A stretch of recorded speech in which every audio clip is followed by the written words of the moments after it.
The rain hammered the tin roof of their small house in Magu village like bullets from heaven. Each drop seemed to echo the anger radiating from inside, where 10-year-old Django sat in the corner, his arms wrapped protectively around his 4-year-old sister Amara. "You eat my food. You breathe my air.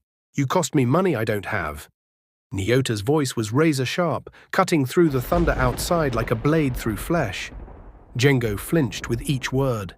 This wasn't his mother speaking. This was the stranger who had taken her place 6 months ago when their father died. The woman who used to sing them lullabies had been replaced by someone with cold, calculating eyes and a heart that seemed to freeze a little more each day. "Mama, please," Django whispered, pulling Amara closer. "We're sorry. We'll eat less. We'll work harder." "Work harder?" Nyota's laugh was sharp as broken glass. "What work? You're 10 and useless. She's 4 and weak. All you do is take. In the shadows by the door, Kiboko watched with a satisfied smirk. This was his masterpiece, 6 months of whispered poison in Nyota's ear, slowly turning a grieving mother against her own children. "Tell them," he said quietly, his gold teeth glinting in the lamplight. "Tell them what we discussed." Nyota's hands shook as she grabbed a cloth bag from the table, their emergency money, everything they had left after the medical bills destroyed them. "I'm done," she said, her voice flat and dead. "I'm done being your mother. I'm done pretending to care. I'm done carrying dead weight." "Dead weight?" Amara's small voice broke. "Mama, we're your children." "Your mistakes," Nyota screamed, spit flying from her lips. "Accidents I've been stuck with for too long." The words hit like physical blows. Django felt something die inside his chest, the last shred of hope that their mother still existed somewhere beneath this monster. "Your father filled your heads with nonsense about family and love," Nyota continued, pacing like a caged animal. "But love doesn't pay bills. Love doesn't put food on the table. Love is a luxury I can't afford." "What are you saying?" Django's voice cracked. "I'm saying get out." She grabbed them both by their arms, nails digging deep enough to draw blood. "Get out and never come back." The door burst open, and she dragged them into the freezing rain. Django's torn slippers squelched in the mud as Nyota shoved them toward the gate. "Mama, it's raining," Amara sobbed. "Where will we sleep?" "Not my problem anymore," Nyota snarled, her face twisted with something that looked almost like relief. "Find a bridge, find a ditch, find a grave. I don't care." "You can't do this," Django pleaded, rain streaming down his face. "We're your blood." "Blood?" Nyota's laugh was insane. "Blood doesn't pay debts. Blood doesn't make me happy. Kiboko showed me what real happiness looks like." Through the window, they could see Kiboko counting money, their father's life insurance, the money from selling their few possessions, everything their family had ever owned. "Please," Django tried one last time. "Papa wouldn't want this. He loved us. He told you to take care of us." "Your father was a fool," Nyota screamed, "and I was a fool for listening to him, but I'm not a fool anymore." She slammed the gate shut and locked it, leaving them standing in the downpour like abandoned animals. Through the window, they watched their mother walk back to Kiboko, who pulled her into his arms and whispered something that made her smile. The same woman who had just called them mistakes was now laughing with the man who had destroyed their family. "Brother," Amara whispered, her small body shaking, "what did we do wrong?" Django had no answer. All he knew was that the mother who had carried them in her womb, who had changed their diapers and kissed their scraped knees, had just thrown them away like garbage.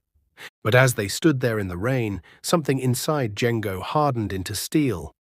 This wasn't the end of their story. This was just the beginning of the most shocking week of their lives. The next morning dawned grey and hopeless. Django and Amara had spent the night huddled under the church roof, too proud to beg for shelter, too heartbroken to sleep. "I'm hungry," Amara whispered, her lips blue with cold.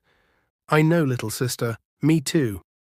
Django helped her to her feet, every muscle in his small body aching from the cold stone they'd slept on. His clothes were still damp from the rain, and his stomach felt like it was eating itself. They walked through the village like ghosts, watching other families share breakfast around cooking fires.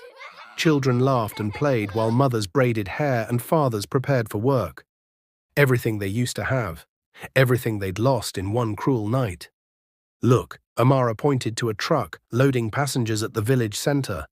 Maybe they'll take us somewhere better. The vehicle was one of those overloaded monsters that carried desperate people toward the Kenyan border. Families seeking work, refugees fleeing violence, dreamers chasing impossible hopes. Hey, you children! The driver leaned out his window, his face weathered by years of hard roads. Where are you headed? Anywhere that's not here, Django replied with brutal honesty. The driver's expression softened when he saw their torn clothes and hollow eyes. Climb in the back. No charge for kids who look that lost. The truck bed was already crammed with 30 other passengers, but somehow they squeezed in. As they bounced along the rough road toward the border, Django noticed something that made his blood run cold. A familiar figure was following them. Nyota walked along the roadside about a kilometer behind, moving with purpose. At first, Django's heart leaped. Maybe she had changed her mind. Maybe she still loved them. But as the truck stopped to let passengers stretch their legs, Django saw his mother approach the driver. She whispered something in his ear while pressing money into his palm. What's she doing? Amara asked innocently. Django's stomach dropped as he watched Nyota pull something from her cloth bag, something that made his skin crawl with dread. Rope. Thick, strong rope that she had obviously purchased for this exact moment. Oh no, he whispered. Oh God, no. But his mother wasn't done planning their destruction. She was making sure they could never come home, never survive, never be her problem again. She was making sure they would die. The truck had stopped at the border checkpoint, and everyone climbed out to walk the final stretch on foot. Immigration officials were checking vehicles, and the only way through was to blend in with the crowd of pedestrians crossing illegally. Django watched in horror as his mother moved with the skill of someone who had rehearsed this moment in her mind. She tied one end of the rope to a metal signpost that marked distances to various towns. What's Mama doing? Amara asked, still too young to understand the mechanics of murder. I don't know, Django lied, his voice tight with fear. Nyota stretched the rope across the dusty path at ankle height, securing the other end to the massive trunk of a baobab tree. In the shadows and dust, it was nearly invisible, a perfect trap for someone running desperately forward. Kiboko, she called to her lover, who was watching with obvious admiration, help me test this.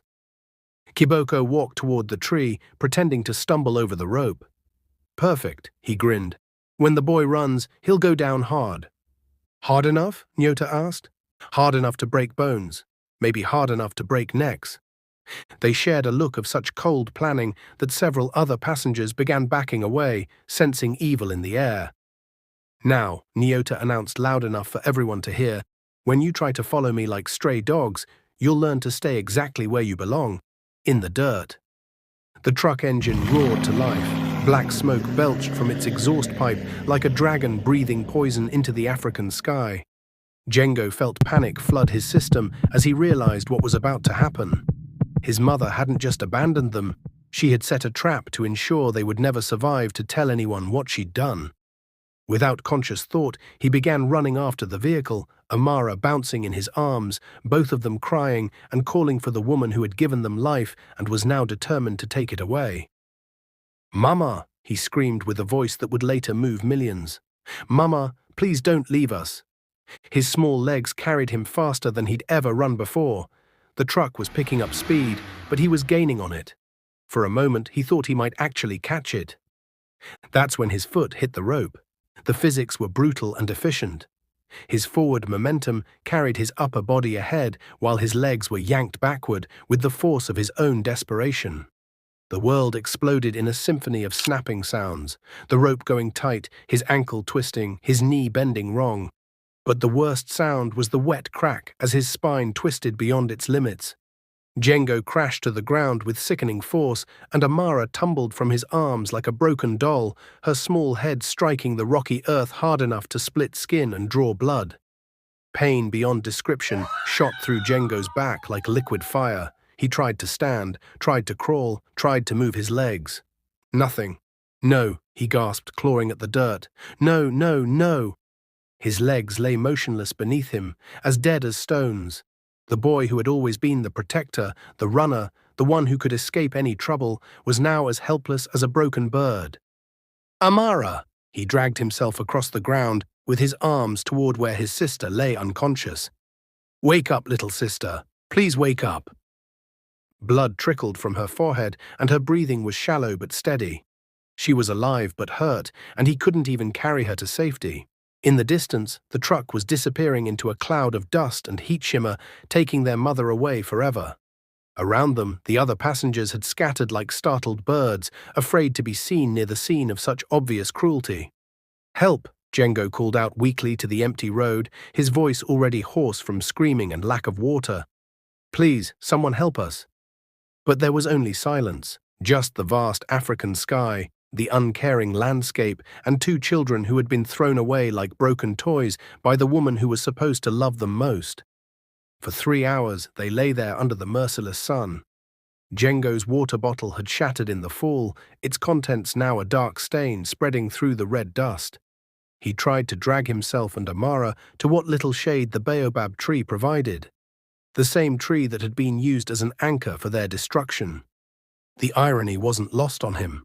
The tree that should have provided shelter was now a monument to their mother's cruelty. As the sun climbed higher, Django began to sing. It started as a whisper, just a melody his father used to hum when the world felt safe. His voice cracked and broke, but he kept singing. For Amara, for himself, for the hope that someone, somewhere, might hear them and care. He didn't know that his voice, even broken and desperate, was beautiful. He didn't know that it would soon move a nation to tears. All he knew was that singing kept the despair away, kept him human in a world that had turned animal. The song drifted across the empty landscape like a prayer made audible, like hope refusing to die even in the face of complete abandonment.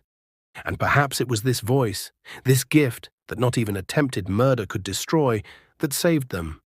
Because just when Django thought they would die there, forgotten and alone, he heard the blessed sound of voices approaching. "Oh my God," gasped the first voice, female and filled with horror. What monster would do this to children? Django looked up through tear-blurred eyes to see two women approaching like angels of mercy. The older one was Mama Halima Mdo, a 70-year-old widow whose name would soon become synonymous with miracles in refugee communities across East Africa. Her daughter Zara was beside her, a nurse whose medical training had been interrupted by civil war, but whose knowledge of trauma was complete thanks to years of treating victims without asking about their legal status or ability to pay. "Ma'am," Django whispered, his voice barely audible, "please help my sister." Zara immediately knelt beside Amara, her trained hands checking pulse, breathing, pupil response. "Head injury, but stable. You, young man, don't try to move. I think your spine is injured." "I can't feel my legs," Django said quietly, as if speaking the words might make them less true. Mama Halima knelt beside him, her weathered hands gentle as she stroked his forehead. "Child, what happened here? Who did this to you?" And so, lying in the dust with his sister unconscious beside him, Django told them everything. About their father's death, about Kiboko's poison, about their mother's transformation from loving parent to calculating killer. "Our mother," he whispered, his voice breaking on the words. "She planned this. She bought the rope. She set the trap. She tried to murder us." Mama Halima's eyes filled with tears of rage. In 70 years, she had seen every form of human cruelty, but maternal murder still had the power to shock her to her core.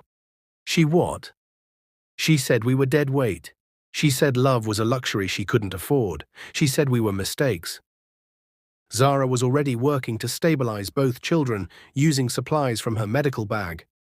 "We need to get them to the clinic immediately." "But we're not supposed to be here," Django protested weakly. "We don't have papers. They'll send us back." "Child," Mama Halima said firmly, "the only thing that matters now is keeping you alive. Everything else is just paperwork." As they carefully lifted him onto a makeshift stretcher, Django looked back at the rope still stretched across the path. Other travelers would have to step over it or around it, a reminder of the evil that humans could do to their own children. "Leave it," he said when Zara moved to remove it. Let everyone see what a mother's love can become when it turns to hate. The rope remained, fluttering in the wind like a flag of surrender, but Django and Amara were done surrendering. They had survived the worst thing that could happen to children, and now they would discover what they were truly capable of becoming.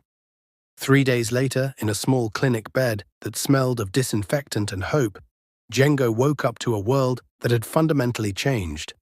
Dr. Hassan Kimani sat beside his bed with the gentle manner of someone who delivered life-altering news for a living. "You're awake. Good. How do you feel?" "Like a truck ran over me," Django replied, then tried to sit up. That's when he noticed the absence, the complete and terrifying absence of sensation below his waist. "My legs," he whispered. "I can't feel my legs."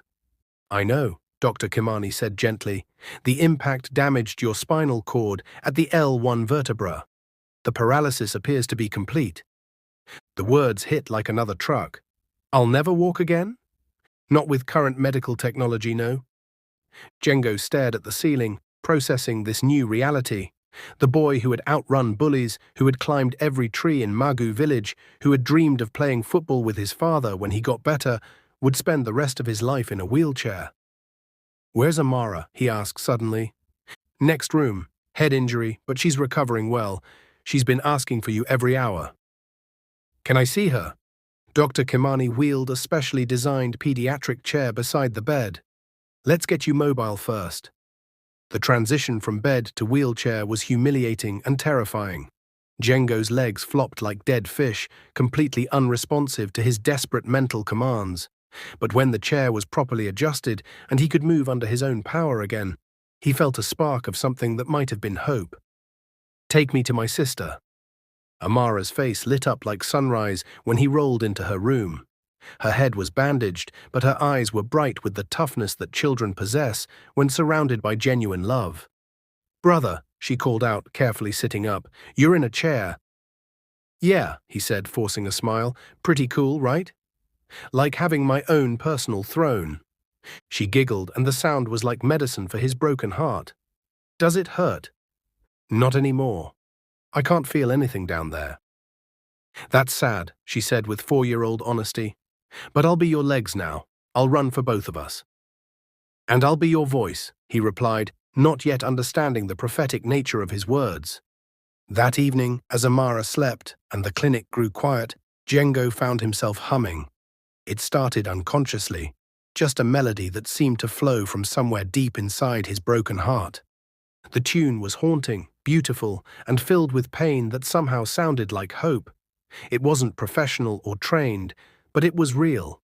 It carried every night he had slept cold, every insult he had swallowed, every moment of love he had lost. Down the hallway, Mama Halima heard it and stopped breathing. "Zara," she whispered to her daughter, "come listen to this." They stood outside his door as Django's voice rose and fell like wind over water, telling a story without words about broken things that refused to stay broken. "That boy," Mama Halima whispered, "has something special." "It's like his pain became music," Zara replied in wonder. Neither of them knew that within days the whole country would be talking about that voice. Life at Mama Halima's house was different from anything Django had ever known. For the first time since his father died, he felt safe, loved, protected, but he also felt lost. The wheelchair Zara had found for him was sturdy but old, its wheels squeaking with every turn. Some mornings, when he woke up and forgot about his condition for just a moment, he would try to swing his legs out of bed. The crash back to reality was brutal every time. On those dark days, he would sit by the window and sing. It started as whispered lullabies to comfort Amara when she had nightmares about the rope. But gradually, his voice grew stronger, more confident. The songs weren't just melodies, they were stories. Stories about fathers who die too young, mothers who lose their way, children who fall but refuse to break. "Sing the sad one," Amara would request on difficult nights, "the one about Mama's rope." And Django would sing about love that becomes a trap, trust that becomes betrayal, children who are thrown away but refuse to disappear. His voice would wrap around the pain like a gentle hand, not taking it away but making it bearable.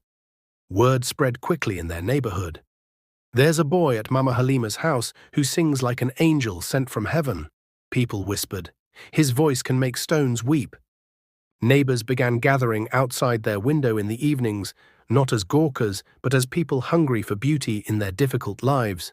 They would sit quietly on the ground, listening as Django's voice drifted through the night air like a prayer made audible. One evening, about a week after they'd arrived, a small crowd had gathered as usual. Among them was Joseph Temba, a music producer from Mwanza who was visiting his sister after hearing rumors about a miraculous singing boy. Joseph had worked with some of Tanzania's biggest stars. He had discovered talent in bars, churches, and street corners across East Africa. He knew raw ability when he heard it. But this was something else entirely. As Django's voice rose in a song about survival and hope, Joseph felt chills run down his spine. This wasn't just talent. This was lightning in a bottle. This was the kind of voice that could move nations. "Who is that?" he asked Mama Halima urgently when the song ended. "That's Django," she replied with fierce pride, "the boy whose mother tried to kill him with a rope. But God had other plans." Joseph's eyes widened. He had heard whispers of the story, the mother who had set a trap for her own children, the miraculous rescue, the boy who sang through his pain. "I need to meet him. Tonight." Mama Halima studied his face carefully. She had learned to be protective of her chosen children, especially when strangers came calling with big promises. "Who are you?" she asked. "Joseph Temba. I work in music. I've helped launch careers for some of the biggest names in East Africa, and that voice," he gestured toward the window, "that voice could change everything." When Joseph knocked on their door, Django was terrified. Strange men asking about his voice usually meant trouble in his experience. But Joseph knelt beside his wheelchair and spoke with the gentleness of someone who understood artistic vulnerability. "Son, I've been in music for 20 years. I've heard every type of voice, every style, every emotion. But I've never heard anything like what just came out of your mouth." Django looked skeptical. "What do you want?" "I want to help you share that gift with the world. Would you sing for me? Just once? Just you and your voice?" Django looked at Amara, who nodded encouragingly, then at Mama Halima, who smiled with motherly pride. Taking a deep breath, he closed his eyes and began to sing the song he called Mama's Rope. It was more than music. It was autobiography set to melody. The lyrics told everything: the abandonment, the rope trap, the pain, the survival. But more than that, it carried hope. Hope that broken things could be beautiful. Hope that children thrown away could still shine. When the last note faded into silence, Joseph was crying openly. "My God," he whispered, "how old are you?" 10. "You sing like someone who's lived 100 years of pain and somehow found peace with all of it." Joseph wiped his eyes and leaned forward intently. "Django, there's a talent show called East Africa's Got Voices. The auditions are tomorrow in Mwanza. I can get you in." Talent show? Django had never even owned a television, much less imagined himself on one. "It's the biggest platform in East Africa. Millions of people watch. Careers are made overnight." Mama Halima gripped Django's hand. "This could change everything, child." "But I'm in a wheelchair," Django protested, "and I'm just 10. Who's going to want to watch a disabled little boy sing?" "Everyone," Joseph said with complete certainty. "Once they hear that voice, they won't see the chair or your age. They'll only hear the music." That night, Django barely slept. The idea of performing in front of judges, cameras, and millions of viewers was terrifying. But as he lay in the darkness, he thought about his father's words. "Use whatever gifts God gave you, son. Don't hide your light under a basket." Maybe his voice was his light. Maybe this was why he had survived the rope. By morning, his mind was made up. "I'll do it," he told Joseph. "I'll audition." Joseph's face broke into a huge grin. "Get ready, son. Your life is about to change forever." As they drove toward Mwanza in Joseph's car, with Mama Halima accompanying them as his guardian, Amara held Django's hand tightly. "Are you nervous?" she asked. "Terrified," he admitted. "Good," she said with 4-year-old wisdom. "Mama Halima says being scared means you're about to do something important. What if I fail? What if they laugh at me?" Then we'll go home and you'll keep singing for the neighbors. But what if you don't fail? What if you're amazing? Django squeezed her hand. Then maybe our story isn't over yet. The audition venue was complete chaos. The Mwanza Cultural Center was surrounded by hundreds of hopefuls lined up around the block, all dreaming of their big break. Food vendors hawked snacks to nervous contestants. Families camped out with folding chairs and umbrellas, some having traveled for days just for this chance. When Django rolled up in his wheelchair, conversations stopped. People stared, whispered, pointed. Some looks were sympathetic, others dismissive. "What's he doing here?" someone muttered loud enough to be heard. "How's a disabled kid gonna win anything?" "Maybe he's lost," another voice suggested. "Someone should find his parents." But Joseph had pulled strings, called in favors. They were ushered through a side entrance to a quiet waiting room where 3 judges sat behind a long table. Sarah Koku, Tanzania's most famous singer, Michael Ng'ombe, a renowned music producer, and Dr. Grace Mwangi, a respected cultural expert. The room was sterile, professional, intimidating. Cameras were positioned at multiple angles, their red lights blinking like electronic eyes. Sound technicians adjusted levels and tested equipment.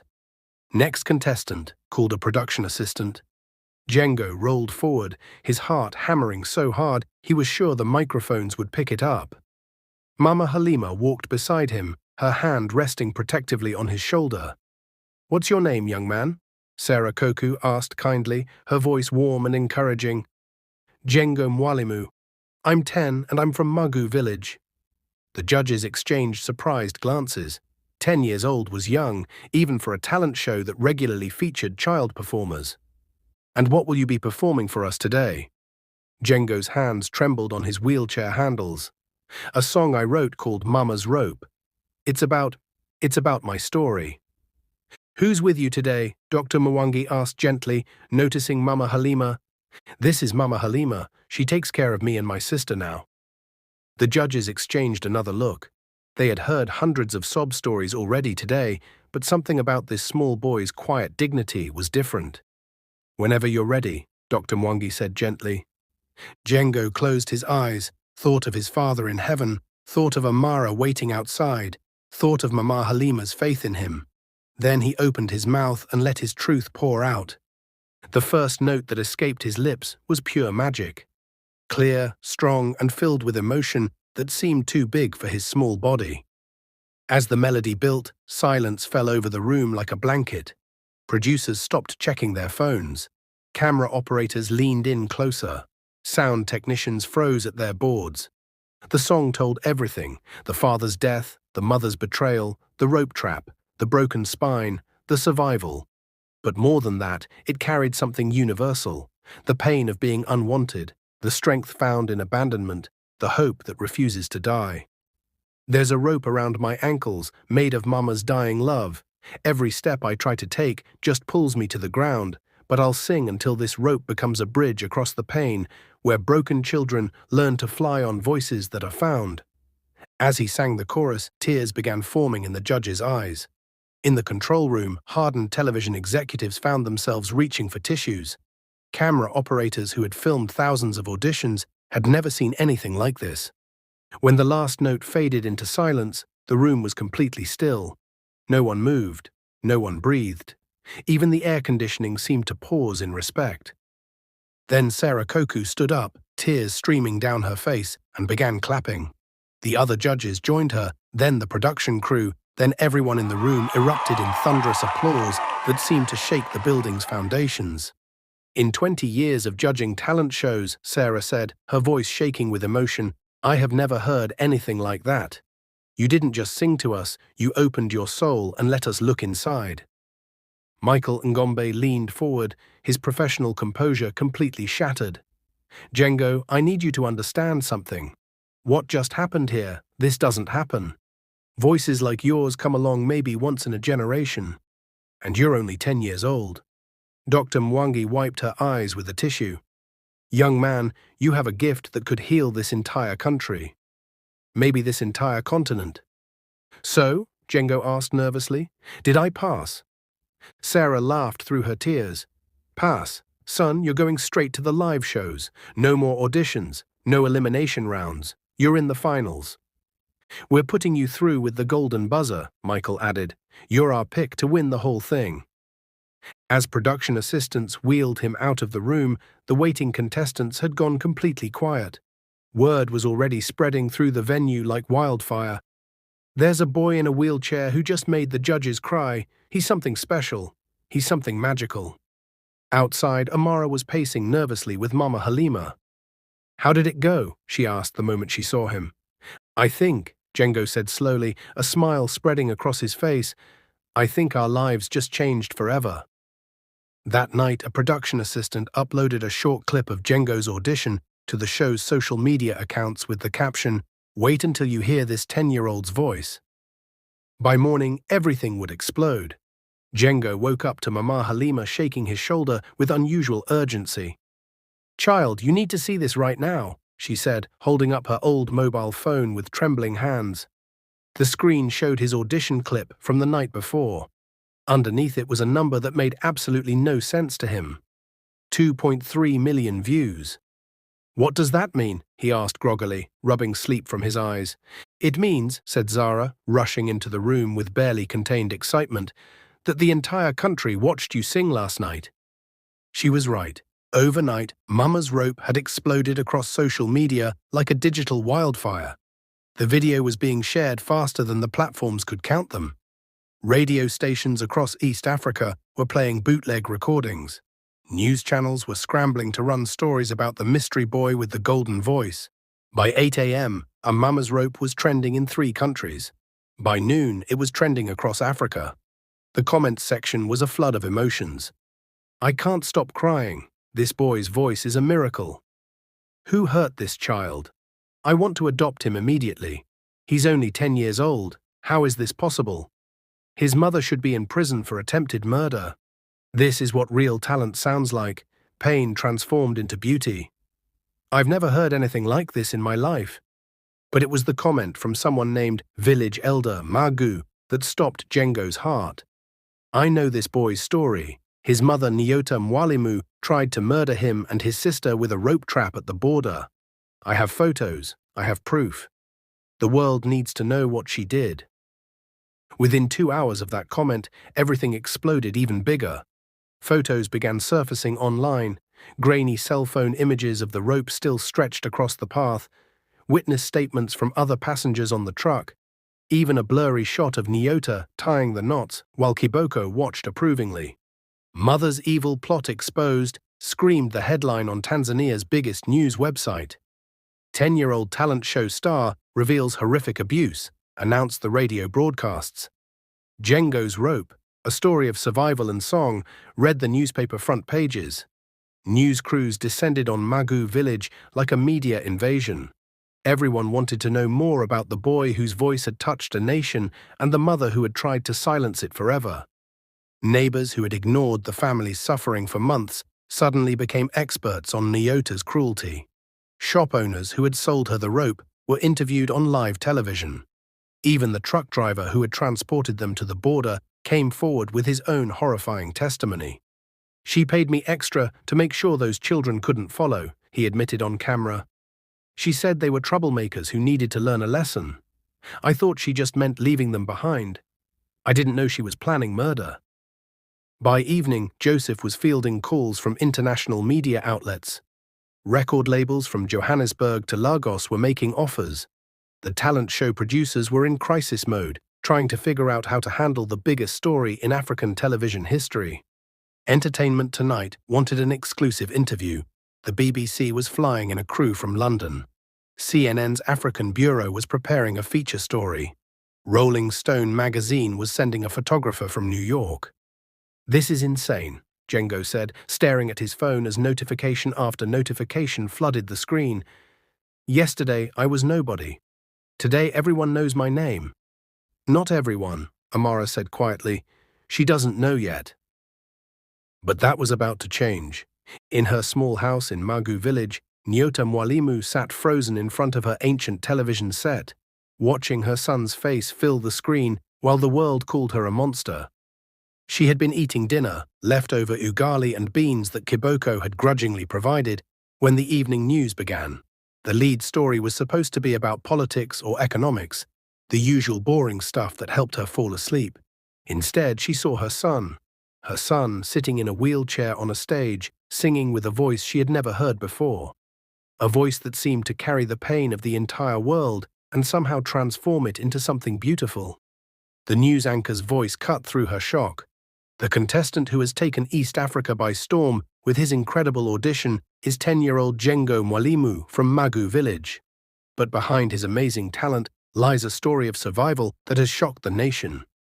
Nyota's hands began to shake, the spoon fell from her fingers, clattering against the floor. Sources have confirmed that young Jengo was the victim of an attempted murder by his own mother, who allegedly set a rope trap that left him paralyzed. The incident occurred just 1 week ago at the Tanzania-Kenya border.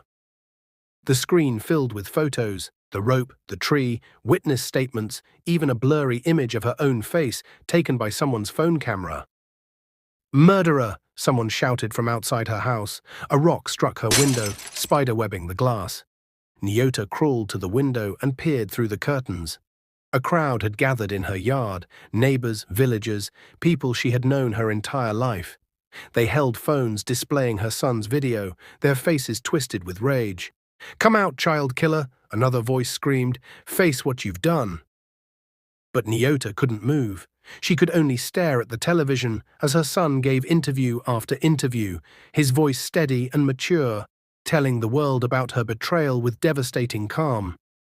"My mother made a choice," he said to one reporter, speaking with wisdom that seemed impossible for a 10-year-old.